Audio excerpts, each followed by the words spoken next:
UP के CM साहब अपने तेज तर्रार और बेबाक बयानों के लिए जाने जाते हैं। उनका ईद की नमाज को लेकर बयान वायरल हो रहा है। उन्होंने एक तकरीर में कहा, बकरा ईद पर मुसलमान सड़क पर नमाज ना पढ़ें, शिफ्ट्स में नमाज पढ़ें। उन्होंने कहा कि नमाज पढ़ने पर कोई पाबंदी नहीं है, सड़कें चलने के लिए होती हैं, नमाज पढ़ने के लिए नहीं। बात तो सही है, लेकिन बयान चुनावी है। अगले साल उनको चुनाव जो लड़ना है, और अगर इस तरह के बयान नहीं देंगे तो चुनाव कैसे जीतेंगे? लोग मुझसे पूछते हैं, साहब आपके यहाँ यूपी में क्या सड़कों पे सचमुच नमाज नहीं होती? मैं कहता हूं कतई नहीं होती है, आप जाके देख लो, नहीं होती है। अरे सड़कें चलने के लिए है या कोई भी व्यक्ति आकर के चौराहे पे आके तमाशा बना देगा? मगर उन्होंने जो कहा उसको पॉजिटिवली लेना चाहिए।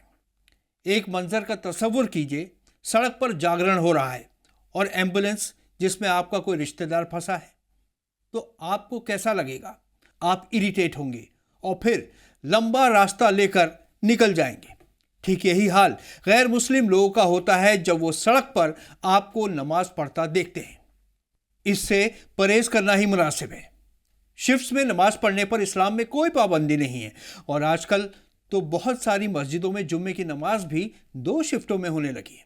आपको याद होगा, गुरुग्राम में सड़कों पर नमाज पढ़ने को लेकर कुछ साल पहले काफी बवाल हुआ था, लेकिन अब वहां सिस्टम बन गया है। नमाज शिफ्ट्स में होती है और कोई मसला नहीं है।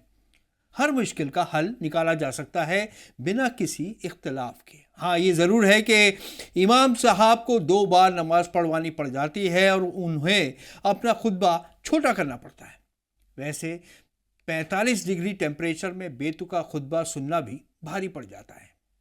काश हमारे पास हज़रत मोहम्मद के खुतबों का ज़ख़ीरा होता तो हमारे खुतबों की क्वालिटी कुछ और ही होती है।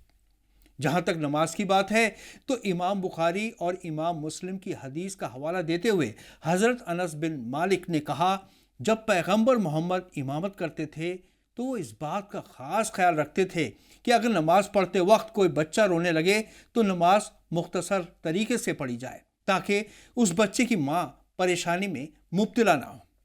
इसी तरह हज़रत अबू हुरैरा ने फरमाया कि हज़रत मोहम्मद इमामत करते थे तो वो इस बात का भी ख्याल रखते थे कि जमात में बुजुर्ग और बीमार लोग भी शामिल होते हैं, इसलिए नमाज ज़रूरत से ज़्यादा लंबी नहीं होनी चाहिए।